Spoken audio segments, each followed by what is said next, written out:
Welcome to Artwork and Battery. As you can see, some time has passed since my last video and I apologize for that.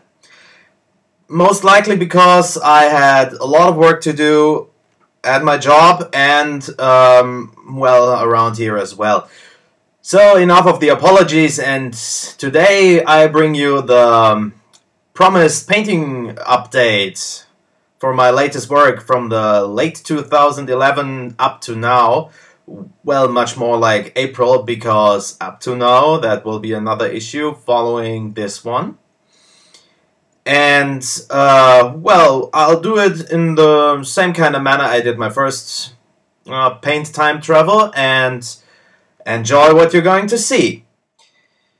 I'm starting with the models I painted for my signal forces, and it's first of all Prime Haley. En contraire to the studio paint job with the golden armor look, it's the original model released when War Machine came out, just because I don't like the head of the alternate sculpt. And I took the way I painted her armor from the new Mark II Prime artwork, because I thought, hey, it looks so awesome, let's paint it. Moving along comes Gallant, the White Knight of Constance Blaze, and well, not much to say about him. Took me some time to paint him, but he's been finished early this year, even if I had him since summer 2011. And yeah, I still like the kit though. And following shortly afterwards in paint-wise was my Stormclad. I owe this since I guess it was summer 2009.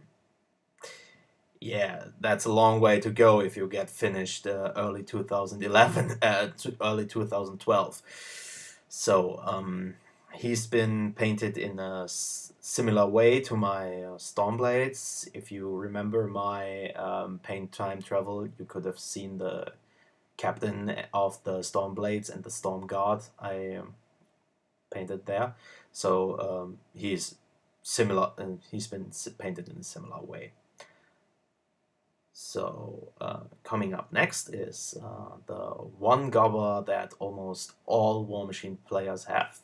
It's Reinhold, the Gobber Speculator, and the fun thing is in German he's been translated Der Glücksritter. It's yeah, it's something different, I think.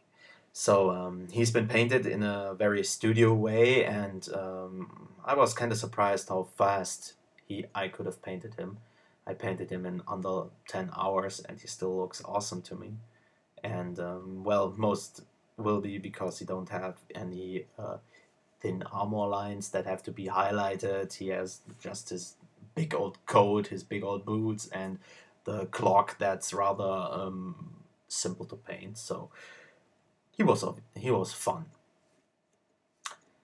So that brings me to the Khadrov forces I paint for Marth. And most of you should be aware that he has a military green Khadrov, sorry I did it, that he has a military green as his main color with red applications. So he said, well, I want that on all models.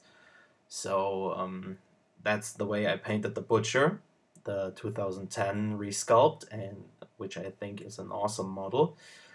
And well, there's a fun story about him, because I painted him November 2010 as a birthday present, but completed him very late 2011, because his blunderbuss got lost twice. Both times I found it, but the second time I found it, I painted it, primed it, painted, and glued it right away. So That's why he didn't appear in the sum up I did for the first episode. Well, moving along comes Vladimir the Dark Champion. Well, that was some, yeah, an ordered painting as a payment I owed him.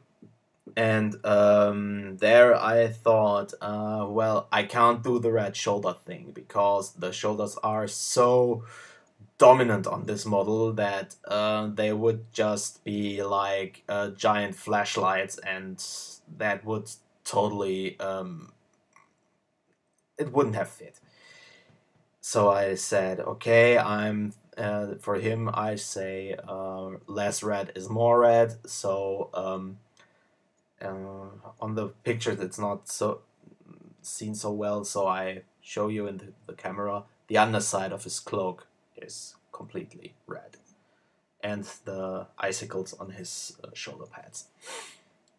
Well, that leaves me with the last models I painted for Marth, and they were first for me, I have to say, because they're the first whole unit I painted. Alright, the Great Bears are just 3 models, and oh boy. But I kept on doing what I did with Vladimir. I decided that the shoulder pads do not become red, and I said, if you're going to paint your Iron Fang pikemen, do not paint the shoulder pads, because having them red and the heads between them, it's green and red is a difficult combination. I sort of avoided it with Erosk and Zarkova when I painted them for him, because most of the models are either gray on Zarkova or, yeah, gray on Erosk, because I minimized on Erosk the red parts to the outside of his shoulder pads, and Zarkova has, I mean, all the shoulder emblems that are rather small compared to the whole model. And again, I decided to put the cloaks red because the cloaks are red in the original painting. So another gimmick I put up for visual identification was to paint the bear pelts different. So the leader has the polar bear, the other two have black bear and the grizzly. So why not? They're there. Nobody says they killed the same bears. So that's the paint update for 2012 up to May 19th.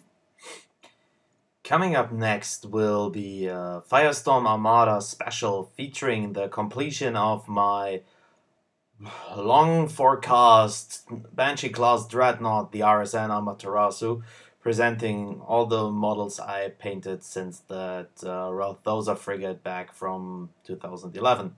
So stay tuned, and I hope to see you again for Crown and Country. See you soon.